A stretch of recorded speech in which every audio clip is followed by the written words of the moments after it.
When we have these great goals to help us pursue the good, there will inevitably be challenges along the way. I think it's recognizing that this fear exists, but know that you're pursuing something good. Pursue forward, because you're pursuing something bigger than oneself. I don't think many people even ask themselves, can I do great things with my money? Go against that and say, no, I am worthy of something great. Welcome to the Ordered Life Podcast, where we talk about how to integrate the virtues into our life and our finances. My name is Anthony Delazari. Sean Gregory, Portfolio Manager. AJ Sanson, Associate Investment Advisor. We are with Servium Capital at I Private Wealth, and our goal is to serve you so that your finances may serve your goals and that your goals may serve the good. All right, quick recap of what the Ordered Life is. We have a purpose. That purpose is to be good. To achieve that purpose, we need the virtues to pursue the good. Now, when we have these great goals to help us pursue the good, there will inevitably be challenges along the way. Actually, I would argue that in order for a goal to help us grow, there needs to be some element of challenge within it. And we can be challenged by wanting something that we know isn't best for us, or by not having the will to carry out what we know is good. Practically, we see these challenges when we struggle to set a good goal and when we struggle with seeing goals through. So today we are talking about fortitude, which is the virtue that enables individuals to face difficulties and endure hardships with courage and perseverance. Fortitude is not just about surviving tough situations, but actively pursuing the good, even when it's challenging or requires personal sacrifice. Fortitude is the virtue that gives us the courage needed to take initiative, confront fears, and fight for what is right. It is also the virtue that enables us to endure situations by remaining steady and faithful in the face of difficulties and suffering. Fortitude is not merely physical courage, but encompasses moral courage, the strength to stand firm in one's beliefs, especially when facing social or moral pressures. Other virtues that are complementary to fortitude are hope, which is the ability to have great expectations for the future, and patience, the ability to recognize that there is a purpose for not having something that I want now. Yeah, I think of fortitude as the capacity to see through a prudent decision, even when it's difficult. So fortitude presupposes you've exercised prudence. Yeah. So fortitude without prudence is just foolhardiness. So you've reached a prudent decision, and you have to think about the things then that can pull us away from seeing that through. And there are the two attributes that pull us away from seeing that prudent decision, I think, are fear on one side and fearlessness on the other. So a certain amount of fear is good, a healthy caution. It can keep you out of trouble. But when you have excessive fear, so that prudent decision you've made, you can't see it through, that's when it becomes a problem, and that's when you need fortitude. In finance, there are two big fears that I think about. There's the fear of the unknown, there's the fear of being wrong, there's the fear of loss, there's the fear of risk, and those can keep you from taking those prudent decisions. So they inhibit you. But then there's the more subtle, nuanced, and I think the more dangerous fear that people fall into or are tempted by, which is the fear of missing out. So you've reached a prudent conclusion that some company it's too expensive, or the expectations are overly optimistic, or whatever it is. You've decided this is not a prudent risk to take with this investment decision. And then you watch it go up 50%, 100%, 200%. And you're tempted to discard your exercise of prudence because you're watching everyone else doing well and you're not. And it takes the courage to do nothing. And that can be really difficult. I think the reminder, again, towards prudence, in which you've objectively determined that this is a good decision, and fortitude really calls about the virtue of taking action or the necessity for action. But that's my point, is that sometimes it's inaction, right, is the prudent thing, to do nothing. Yeah. And sometimes that is the hardest decision. And when faced with this temptation, the phrase that goes through my mind is just lie down and do nothing, which can be really tough. There's sometimes there is a sense of safety in action, right? The more I'm doing, the more I'm handling this, but it takes courage to be patient. It takes courage to, or one aspect of courage, like sub-virtue, is mortification, which is the willingness to suffer, which is the willingness to be wrong or to appear wrong. But to be prudent, you have to stick with what you think is the best, most prudent decision. And sometimes you have to suffer through that. And in investing in particular, you can suffer through that for a long time and still be proved right in the end. But if you can't stay true to yourself, to stay true to your own process and your ability to make a prudent decision, you have to not succumb to that fear. So on the other side, there's fearlessness, making decisions without exercising due caution. And it's recklessness, right? It's taking undue risks. It's taking risks when there isn't adequate compensation for that extra risk for its own self. Any thoughts there? I think it's recognizing that this fear exists, but know that you're pursuing something good. Pursuing good in terms of what that goal is, and to have courage, to have fortitude, to persevere, regardless of this emotional response. Yeah, at the end of the day, whenever we set good goals, there is going to be some element of challenge within it. And that can be challenged interiorly, as kind of Sean's point is, in terms of dealing with fear.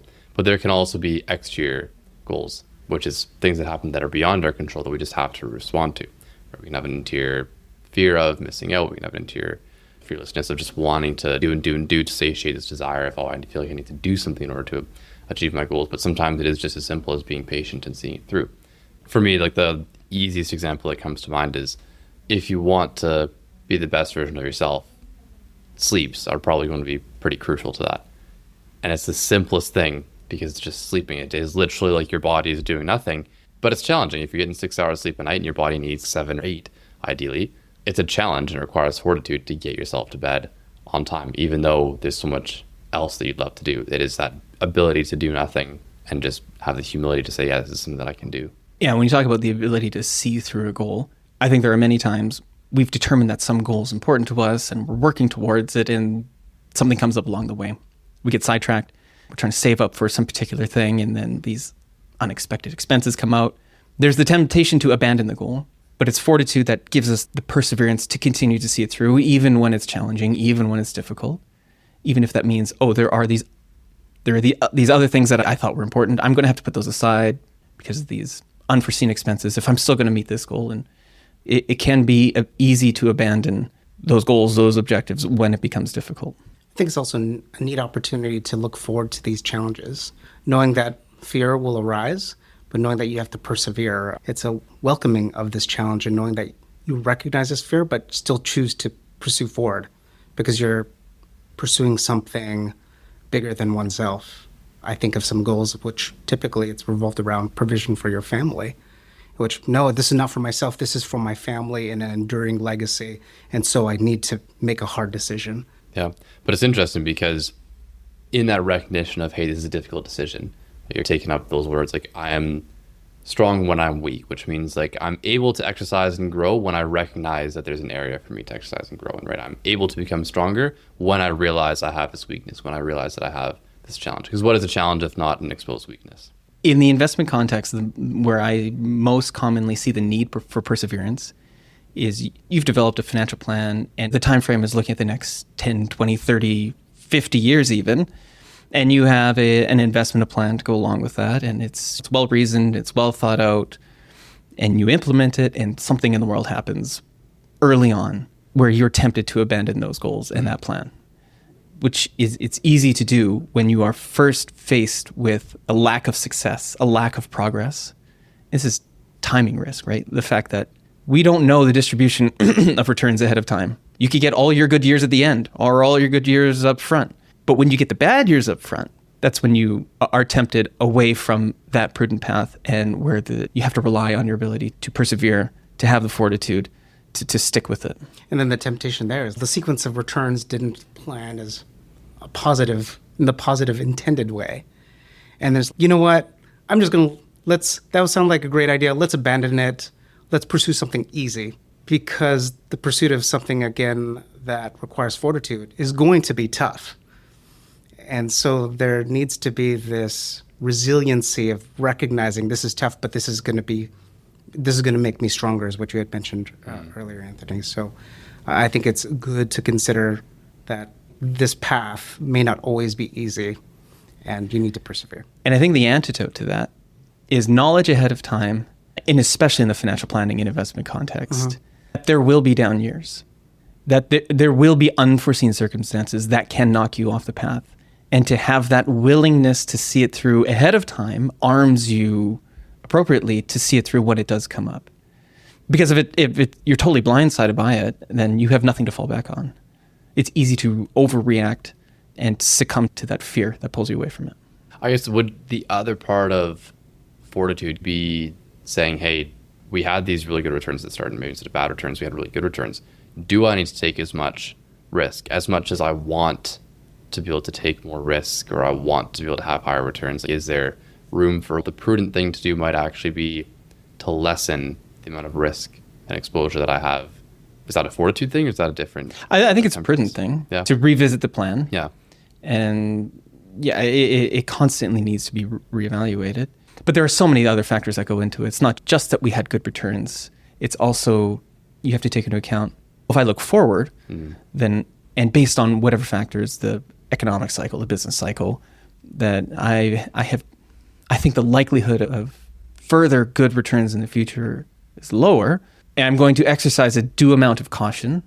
I'm not going to fearfully just say I'm going to sell everything and sit in cash because I was doing well, and I don't want to give up those good returns, because so fear can be a motivator there. And you don't want to have no fear, fearlessness, which is just to say, look, we've had great returns and they're going to just continue to be great without thinking it through. Yeah, be rash. Right? But you want to take it all into account. I'm ahead of my goals. I think the likelihood of continued high returns is low, therefore I'm going to reduce my risk. I think that's the prudent thing to do. I'm tempted to stay as invested, but I'm going to exercise the fortitude to listen to that caution appropriately. And so absolutely, I think you're right. Yeah, on both sides, sticking to a plan when it's tough, and then moderating your plan to a lower risk level when it makes sense to do. Yeah. Now, okay, fortitude isn't a word that comes up often. I'm just thinking off the top of my head here. What are some other words that are used in society and our common language that denote fortitude but maybe don't fully encapsulate it? Like we talked about endurance, perseverance, courage. Like, how are these all aspects of the same thing? Like, how do courage, endurance, perseverance come together as part of fortitude? I will answer that question in the opposite way, which is, if I think of behavioral finance, we have some of these biases that describe a lack of fortitude. So one of them, the first one comes to mind, is conservatism bias. Yeah. Just sticking with what you have because that's what's there. And you could think of, you have evaluated the situation prudently. You've decided that the security is no longer the best fit for your portfolio. The future returns don't look attractive. But because it's there, you're tempted to just keep it. Yeah. There's comfort in it, and you've prudently decided I should make a change, but you lack the courage to see it through. And then all you do is create certainty in which you won't have enough and you won't accomplish that goal if you don't take that element of courage to act. Yeah. It's interesting because in behavioral finance, there's a point, and the academic research is extremely conclusive on this, that investors are risk-seeking in losses. So if you have a stock, it's down 10%, they'll hold on to it as it just goes down and down and down, because just conceptually, we think that, getting back to zero is much bigger than investors who are risk avoiding in gains. So they'll take a 10% gain, even though there's way more upside, because they see more to be gained from a 10% loss returning to zero, as opposed to the bigger potential upside on a stock that's already gone up 10%. Yeah, I would say that's, in my observation, that's the biggest difference between a new or amateur investor and my observation of professional or institutional investors is the ability to let your winners run and stick with them. And it takes courage, right? Because you don't want to give up those gains. Yeah. You want to lock them in. There's that temptation. Yeah. But very often the more correct thing to do is to focus on the things that have been doing well and to let go of the things that have not been doing well. Yeah. And just practically, it's, if you're always selling your stocks when they go up 10%, but you're holding on to anything that goes down 10% because you want it to return, all you're going to be left with is a basket of losing stocks. Yeah. And it is fear motivated. It's the fear of loss. It's the fear of, until I sell, I haven't really lost anything. Yeah, that's true. But once you've sold, it's definitely a loss. So you have to have the courage to take your losses, right? Ideally, you have small losses and big gain, but the only way to get that is to keep the ones that have your securities that have been doing well, and to be willing to pivot to make changes for the securities that have not been doing well. Yeah. And I think going back to prudence, and obviously has become a discussion like the investment management side. So maybe there's other investment managers out there who are listening. But for us, like we only will make a decision when it comes to a stock if there is like a material change to it. If we see something change, A, in the price momentum, but B, has there been a new earnings report? Has something really soured in the macroeconomic environment? It's not just, oh, it's up or down 10%, therefore that's what I want to do. It's like, no, like we have to understand why that is happening, right? So there's that first act of the intellect to understand why this is happening. And then we're going to have some sort of interior reaction like, oh, this fear or like this pride, like, hey, nice, we did a good job. But we have to understand, hey, just because we did a good job, and this is kind of when it comes to selling, yeah, it's up a lot, but I think there are some better opportunities now because we see a change in the macroeconomic environment. We see a change in the balance sheet. We see a change, obviously, this will be very time dated, but tariffs, that sort of thing. How is that changing? And we have to have the fortitude to say, hey, this has done well, it hasn't done well, and then make a decision, but a very well-informed decision, not just an emotional, it's up, it's down decision. Well, the market is so noisy, and it moves for all sorts of reasons that are rational or irrational, efficient or inefficient. And absolutely, there's the temptation to overreact to price information, which a lot of the time is just noise. It's meaningless. So to have the perseverance to stick to your fundamentals, your analysis, your process, whatever it is extremely important. Yeah. I was going to comment on earlier in our conversation, we referred to as the return movement, up or down. And I think there can be a tendency in which people may fixate on that, but not really revisit the underlying investment that we own, the company that we own.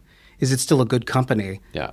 Is it a good value still? Do they still have good long-term prospects in terms of the opportunity to grow? So some of these things, as you had referred to, there's just market noise just because of things that are happening in the present time. But does the long-term vision of this company still exist that justifies holding on and still a good tool in which to accomplish said end goal? Is that a good treatment of fortitude? I think so, yeah. Is there anything else like from the client side that we should be considering? Yeah, fortitude from the client side it's implementing a plan. Yeah. Which is tough because it deals with the future, it deals with the unknown. It takes a lot of trust in the person you might be getting advice from. It takes patience, which is a sub-virtue of fortitude. Yeah, it's that implementation. It's that key ingredient to implement and see it through. I can't also help but think police officers. Police officers in the time of challenge will typically run towards that event, running towards danger, and knowing that it's a difficult task, but they're focused on the benefit of others, of protecting others. Yeah. Yeah. And it comes, I'd say, in that context from there's this goal, there's this purpose, which is to serve others. Therefore, I'll run towards the danger that somebody is in need of being because the served. risk is worthwhile. Exactly. Yeah. And if not, then who else? I think it's nice in most people's lives that we don't have to take on those types of risks because other people are doing it, but then also we just have different risks that we are exposed to. But being able to understand those, understand how our body reacts to them, understand what those challenges are very important nonetheless. And I think the call out in our conversation is not to take blind risks, but to take educated risks, to take calculated risks that are worthwhile taking, but also in consideration of avoiding risks that don't necessarily need to take place, take action on what am I trying to say? Avoid risks that don't need to be taken. Yeah. Let me ask you guys this. One vice contra to fortitude is pusillanimity, smallness of soul. Yeah. What are your thoughts there? Oh, I 100% agree. I mean, I love the virtue of magnanimity, which means to have a great soul, right? It's as Thomas Aquinas kind of defines it, this idea that I consider myself worthy of great things, which can sometimes seem a little bit proud, but when you fully understand, like, what does it mean to be great? It means to be the best version of yourself, not just for yourself, but for others. To consider yourself worthy of moral excellence, which means I'm capable of actualizing the good. And that is not just myself, but every person, right? So I can serve others. I can bring out the greatness in myself by bringing out the greatness in others, or I can actualize greatness by bringing out the greatness in others. This is a beautiful idea in virtuous leadership. But yeah, pusillanimity is that vice, it's that negative. It's that I don't see greatness in myself. It's that smallness of soul. It's not believing that I have the ability to be the best version of myself. And obviously, if I don't believe that I can be the best version of myself, then any challenge that I face doesn't have value, because I don't start off with this disposition that challenge can help me grow, that I need challenge to grow, that I'm not at this place of greatness yet, because part of magnanimity is recognizing I'm not at this place of greatness yet. I need to have this disposition that I'm created for greatness, but I'm not quite there yet. There's areas that I need to grow in. Whereas pusillanimity just puts them in the back into that and says, I'm not created for anything more than this. I'm just created for being scared in this decision. I'm just created for small goals, for simple things, as opposed to beautiful things, for great things, for beautiful relationships, for achieving greatness, bringing out the greatness in others, helping others, putting a smile on others' faces. Right? We stay very much within our own box. We stay within our own locus of control, as opposed to pushing ourselves, taking on stresses that are prudent, right? Taking on or exposing ourselves to challenges that help us grow. I think if we concede to pusillanimity, if I'm pronouncing that correctly, I think there's a lack of justice there. Is because, to your earlier point, Anthony, is that we're not really pursuing the person we were intended to be. Yeah. And this element to pursue magnanimity requires this element of courage, especially when you have someone on your shoulder or this pseudo person on your shoulder saying that, no, you're not worthy of that, you can't accomplish these things, is to go against that and say, no, I am worthy of something great. And there needs to be a constant pursuit of that. Yeah. In the context of financial planning and living an ordered life, it's selling yourself short on this idea that you can pursue that higher objective or are worthy of that higher purpose, and that you're developing goals to see that through. Yeah. And I'd say as well, to take it a little bit broader, is to say, hey, my finances are not just for me, right? Like, my life is not about me, is part of magnanimity. My life is not about me, but it's for others. To be able to say, hey, I have this capacity to serve others. And fundamentally, my finances need to be a means to helping me to serve others, be it my friends, be it my family, be it my children, be it my parents, if they need help in whatever capacity that is. There's no area of my life that I cannot pursue greatness in through service. Like, one thing I would say is that I don't think many people even ask themselves, how can I do great things with my money? What great things can I do with my money? It just doesn't enter a lot of people's lexicon or mode of thinking. But that absolutely, that is something we should all consider. But an argument for, like, why greatness and why fundamentally service through greatness, or greatness through service rather. I can't help but think, but some individuals in terms of financial planning could be like, my financial plan is essentially, I'll do what I can and hope for the best. And I guess our calling in more of a thoughtful process and coming up with these financial goals is to really pursue what is possible, what great can we accomplish. And so I think we lose sight is, if you accomplish these things, and perhaps in an earlier timeline, it opens up the opportunity for greatness. An opportunity to be more generous, so that you can give confidence. Say, for example, if your parents need additional financial help, you have the ability to do that and do so with an open hand, to make certain, and also give back to parents who've sacrificed for yourself, and now opportunity to give back. And what a great opportunity to exercise that possibility. Yeah, it speaks to a disorder. It's losing, something comes up along the way. Let's say you didn't even consider what great things, but something happened along the way, like your ability to support your parents as they get older. It's just it's a great and noble thing that you can do for someone else. But let's say you are unable to see that through because you do not want to give up the money. And then you've lost sight of, you're too attached to the money. You had an opportunity for greatness to do something wonderful, but you lost sight of what the money was for. And you chose to hang on to the money. And this is also supposing that someone has money in excess that they could do this without severely impinging their own financial plan. That person has the capacity for greatness. And living the ordered life means seeing that this is what the money is for, to do these great things. I suppose it comes back to this idea, like, I'm the person who's able to do good. The money isn't the good in the end. And if I'm just living for myself, if everything, as we talked about in our pilot episode on what the ordered life is, if everything is just a means to pleasure, I'm not going to be happy, right? I have to serve the good, right? And in serving the good, I'm the moral agent who, through my actions, actualizes the good. And that detachment from what I want, being able to put others' needs ahead of mine, is fundamentally going to be essential to actualizing the good, to being the best version of ourselves. And money is simply a means of doing that, as opposed to an end in itself. All right, I have a question for you guys. There is a problem, and the solution is fortitude, right? So it's the golden mean, it's the middle path. And on one side is pertinacity, which is excessive clinging to one's assertions or intellectual convictions, right? This idea that I did all this thinking and work, and therefore I'm going to really stick with it. It's too much perseverance or a lack of perseverance, right? Like at the first sign that you could be wrong, you just gave in and you abandon. It's tough to walk that middle path. How do you guys think about that? I think it's to have an understanding of humility and recognizing, yes, I've done a lot of this work. I think I'm really right. Yeah. But understanding that I possibly could be wrong and being willing to hear it out. Yeah. Now, I think if you hear out, say, a counter argument to your position, it either will do one of two things. Either one, it'll strengthen your position and just give you even more conviction. Or number two is consider that I didn't consider that particular angle, and maybe I need to revisit this and perhaps change my course of action. Yeah, I think you're right. I think pertinacity is that person that can't even ask themselves whether they're wrong or dismisses it out of hand without going through that process. And that speaks to an arrogance, is that, I'm really right, and therefore I can never be wrong. Yeah. But also, you get your point about humility, and then obviously if we are not humble, then we're too proud. Being able to ask others, right? If we have good friendships, if we have like a life partner who we're trying to figure this stuff out with, right, is being able to go to them and say, hey, I'm unsure about this. What do you think? As opposed to making myself the center of everything that is right and wrong, being able to say, hey, no, I respect this person's opinion a lot. Right? Because that's also a bit of an act of justice to be able to say, hey, I need help and I'm putting you in a position where you're able to help me, right? I don't like that I need help. Obviously, probably I don't like that I need help. It's difficult for a lot of people to admit I need help. But if we're trying to be the best version of ourselves, like going to people who we do respect, who we see who are trying to be the best version of themselves, because chances are they've definitely encountered the same thing.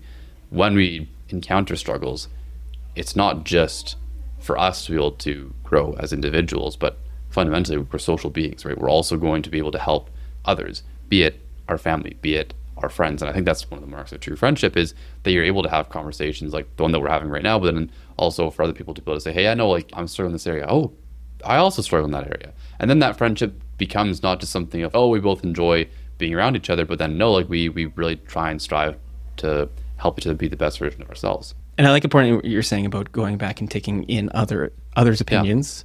And that speaks more to the prudent decision-making process. So I think when you fall into this vice of pertinacity, it's almost as if you're stuck, right? You've exercised due prudence the first time, and then you are unable to go back and go through this process again, to revisit it with a fresh mind. Yeah. Unable to pivot, to be able to take into account others' opinions again from the start. You've gone through this once, and then you're stuck. But perseverance, I think walking that fine path between being sufficiently perseverant as opposed to excessively perseverant, I think it's the person who can do perseverance properly is able to go through that prudent decision making again and again as many times as they need to, as is required. Which I think comes like from the proper understanding of what is this endeavor that I'm actually taking on here. Because I know for myself, whenever I've had a challenge with remaking a decision that might have been wrong, is I put so much work in at the start because I thought I was only going to have to put the work in there. Yeah, it's like, a mortification. It's exactly, hard. It's difficult. Yeah, it's like the group project where this is our topic. We put in a week's worth of work, and nope, that's actually not our topic. We got to pivot. We got to change. It's that stock that you picked that we think we really like, but no, that's not it. It's that house that you've put so much time into and trying to figure out. But it's not working out for your family. Exactly, and so you have to walk away from it. And I think, fundamentally we have to understand where it's like that's a sunk cost, right? Yeah, like you have to be detached from the past, because if you're so attached and clung to those different things, you're putting too much stock in your past, right? Like the good that you do in the past is good, don't get me wrong, but it's the good that you can do today, which you are called to do, that enables you to be the best version of yourself. We want to be the best version of ourselves today and tomorrow. It doesn't so much matter what happened in the past because we can't control that anymore. What are some questions people can ask themselves as a check to see whether they are exercising fortitude or whether they might be succumbing to fear or recklessness, those mistakes on either side? I got one. Know thyself. Like, why is this decision difficult? What are the things, as we talked about in our pilot episode, that I'm maybe too attached to, that I'm having trouble with being generous and letting go? Or what are the things that I need to value a little bit more? Like, where are my attachments at? What is making this decision difficult? Is it a misunderstanding, or is it something with the will that I need to follow through with? I think is as simple as I can. Yeah, you can ask yourself, just to piggyback on that, you can ask yourself, you find yourself unable to see this decision through. Yeah. You can just ask yourself, did I go through this prudently? Yeah. And if you can honestly say yes, then it's probably fear, excessive fear, that's holding you back. But maybe you decide, you go through it again and you realize, I didn't take all the factors into consideration, and there's something in your subconscious that was holding you back, and that was a healthy caution. Yeah. And it was good that you listened to it. But so going back, revisiting your reasons for doing something, I think would be a very good strategy. Yeah. And even to AJ's point about humility, like maybe the reason why I'm struggling with this decision is because I actually don't fully know what the decision is. Maybe I know what the decision is, but I have trouble with attachments. Or maybe it's, I just simply don't know what decision I'm actually trying to make. I need that humility to be able to say, hey, how do I do this? Going to somebody who you trust and saying, hey, I don't know. Can we try and figure this out? I'm going to bring it back to Fortitude, in which, say, in the decision-making process, we revisit, we seek other people's advice or opinions. But you can also fall into the pitfall, like where you want to seek everyone's advice and not want to take action to recalibrate the decision-making process, where now you're seeking the approval of others. Yeah, and that's where fear leads to indecision. Yeah. Which fear pulled you away from prudence, and you were lacking in prudence because of a lack of fortitude. Yeah. I'd also kind of add to that, like, you have to remember that, okay, this decision is your decision. Yeah. Like, you are the one who's taking responsibility for this, right? Now, that is an act of fortitude to be able to say, hey, I'm the person who has the courage to make this decision. It's like, I understand this point, I understand this point. These are the different reasons that I have for it, but the actual act, like, this is my decision that is being made here. I'm not going to turn around and blame somebody else for it, because that is pusillanimous. That's just blaming somebody else for what happened, as opposed to taking that opportunity, if it was the wrong decision, to reframe. Taking responsibilities is a courageous thing. Where you lose the shield of hiding behind other people. Yeah, absolutely. Yeah, you have to, if you make a wrong decision, which everybody does at different points, right? Having that humility to say, okay, how did that go wrong? What can I do in the future? And that is part of fortitude, right? To have the courage to look at yourself, to look at what you're attached to, what you're not attached to, why you made that wrong decision, and then to correct for the future. Because again, the past we can't control. We only have the present that we can actually make decisions, that we can only actualize the good, that we can actually be the best version of ourselves in. What happened in the past doesn't matter. But if we're letting things from the past hold us back, then we're not going to really take that step forward. We're just going to be bound by things behind us that are just phantom chains, if you will.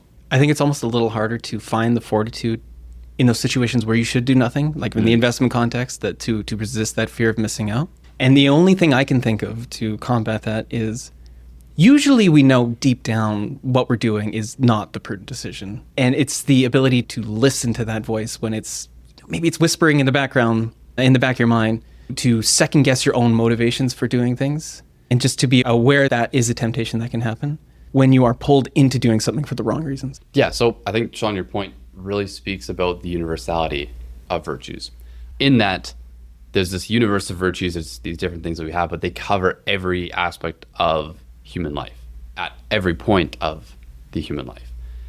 And it's nice because our conscience is there to help us, right? Our conscience is able to be integrated with a human person. Our will is able to be integrated, and all these things create a unified person when done well. And so, if our conscience is telling us, hey, something's amiss here, then we can say, okay, where am I deficient in a certain virtue? Where am I needing to get better in? In terms of my final thoughts and riffing off what Sean had mentioned earlier, and what you had mentioned earlier too, Anthony, is the element of responsibility paired with fortitude. And I like the word responsibility because if you really segment it, it could be segmented in two parts: response and ability. The element in which our engagement with clients is really having humility to assess one's ability to pursue, to basically unpack what these goals need to be, and recognizing, hey, I need help with this. And then give people, in our engagement with people, is to give them better ability to make good decisions, but also taking a response to that, to take action towards that. But also responsibility that this is something that they have to choose for themselves, regardless of how many people they seek advice from, is that there needs to be a response. Brilliant. All right. Until next time, I'm Anthony. I'm Sean. I'm AJ. Thank you for listening. This podcast has been prepared by Sean Gregory, who is a portfolio manager, and AJ Sanson, who is an associate investment advisor for IA Private Wealth Inc. Opinions expressed in this podcast are those of the portfolio manager and investment advisor only and do not necessarily reflect those of IA Private Wealth Inc. IA Private Wealth Inc. is a member of the Canadian Investor Protection Fund and the Canadian Investment Regulatory Organization. IA Private Wealth is a trademark and business name under which IA Private Wealth Inc. operates.